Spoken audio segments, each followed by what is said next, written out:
محترم مولانا قاضی مشتاق احمد صاحب رضوی نظامی، السلام علیکم ورحمۃ اللہ وبرکاتہ۔ جناب قمر غنی صاحب عثمانی اور ان کے 3 ساتھی ابھی تک تریپورہ کی جیل میں ہیں، جس سے صرف مجھے کو نہیں پورے اہل سنت و جماعت کے ماننے والے مسلمانوں کو تشویش ہے، سب رنج و غم میں ہیں، اور سب کی دلی دعائیں ہیں کہ اللہ تبارک تعالیٰ جلد سے جلد عثمانی صاحب کو باعزت رہائی نصیب فرمائے، اور جن لوگوں نے ان کے اوپر یہ ناجائز دفعات لگا کر جیل تک پہنچانے کی صحیح کی ہے، انہیں ذلیل و خوار فرمائے، حق کے پرچم کو بلند و بالا کرے۔ محترم قمر غنی عثمانی صاحب سے کچھ اختلافات ہمارے تھے اور ابھی بھی ہیں، اس لیے کہ جذبات اور جوش اچھی چیز ہے مگر ہوش کے ساتھ ہونا چاہیے، اور وہ ضرورت سے زیادہ جذباتی ہو جاتے ہیں اور پھر وہ اپنے جذبات کے رو میں بہہ کر قائدین کے اوپر نکتہ چینی کرنے لگتے ہیں۔ بہرحال ہماری جماعت کے چھوٹے بڑے سبھی حضرات ان کی گرفتاری سے فکر مند ہیں، چنانچہ جیسے ہی ان کی گرفتاری کی خبر مجھے معلوم ہوئی، میں نے وہاں کے SSP سے بات کیا، حضور قائد ملت جانشین سرکار تاج الشریعہ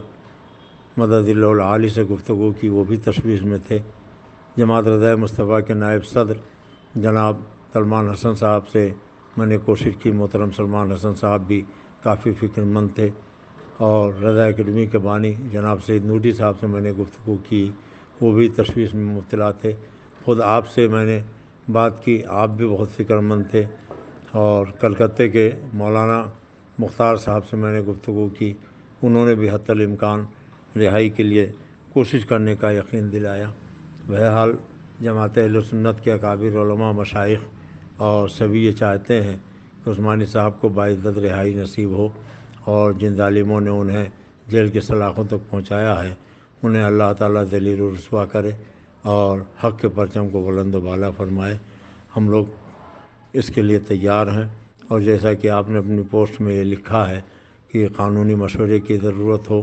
تو اس سلسلے میں بھی ہم لوگ وکلا سے رائے اور مشورہ لے سکتے ہیں، یا اگر مالی معاونت کی ضرورت ہو تو اس کے لیے بھی ہم لوگ کوشش کر سکتے ہیں، اور جس طریقے کی بھی ضرورت پڑے عثمانی صاحب کی رہائی کے لیے ہم لوگ اس کے واسطے تیار ہیں۔ مرکز بھی ہمارا کسی سے پیچھے نہیں ہے۔ کل میں اعظم گڑھ جین پور جا رہا تھا تقریر کرنے کے لیے، کئی مرتبہ جماعت رضا مصطفیٰ کے نائب صدر جناب محترم سلمان حسن صاحب نے فون کر کے پوچھا کہ عثمانی صاحب کی رہائی ہوئی کہ ابھی تک نہیں ہو پائی ہے، کیا خبر ہے، کچھ خیریت ان کی آپ بتائیے۔ اور ظاہر ہے کہ حضور قائد ملت مدد اللہ العالی جو اپنے پروگرامات کو ملتوی کر کے حضور سلطان میاں صاحب اللہ علیہ رحمۃ و رضوان کے اہلیہ کے وصال کے بعد جنازے میں شرکت کے لیے واپس آئے تھے، وہ بھی فکر مند ہیں۔ تو ایسا نہیں ہے کہ جماعت اہل سنت کے اکابر علماء مشائخ یا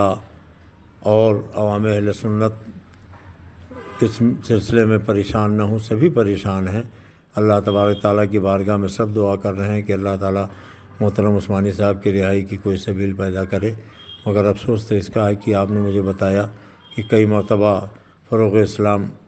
تحریک کے لوگوں نے نمبر آپ کے ذریعے سے ہمارا حاصل کیا۔ میں نے خود امیٹھی میں رابطہ کر کے 2-3 مرتبہ گفتگو کرنے کی کوشش کی، مگر اس کے بعد ان لوگوں نے کوئی جواب تک نہیں دیا۔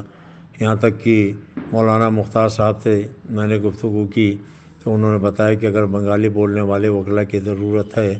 تو ہمارے یہاں کلکتے میں ہائی کورٹ کے ایسے وکلا ماہر موجود ہیں جو بنگالی زبان جانتے ہیں، ان کی بھی مدد لی جا سکتی ہے، اور وہ اس سلسلے میں تعاون کر سکتے ہیں، مگر شرط یہ ہے کہ کوئی رابطہ کرے، کوئی اگر ضرورت محسوس کرتا ہے تو ہم سے کہے، ہم اس کے لیے تیار ہیں۔ تو تحریک فروغ اسلام کے ذمہ داران یا اور دوسرے مخلص حضرات جو اس سلسلے میں کوشاں ہیں، وہ جب چاہیں، جیسے چاہیں، جتنا چاہیں، ہم لوگ انشاءاللہ تعالی رہائی کے لیے کوشش کرنے کے واسطے تیار ہیں۔ اللہ تبارک تعالیٰ انہیں باعزت رہائی نصیب فرمائے، اور اہل سنت و جماعت کے سارے افراد کو اللہ تبارک تعالیٰ قید و بند کے صحبتوں سے نجات نصیب فرمائے، جان مال عزت آبرو کی حفاظت فرمائے۔ السلام علیکم ورحمۃ اللہ وبرکاتہ۔ بلکہ میں آپ کو یہ بھی بتا دوں کہ حضرت مولانا نظر الاسلام صاحب جو وہاں تریپورہ کے ایک سنی عالم دین ہیں، ان سے کم از کم 25 مرتبہ میں نے فون پہ خیریت معلوم کی ہے۔ ایسے ہی وہاں کے ایک چیئرمین جناب نظر الاسلام صاحب بھی، ان کا بھی یہی نام ہے، ان سے بھی میں نے 20-25 مرتبہ فون کر کے پوچھا ہے، لیکن وہ یہی شکوہ کرتے رہے کہ ابھی تک کوئی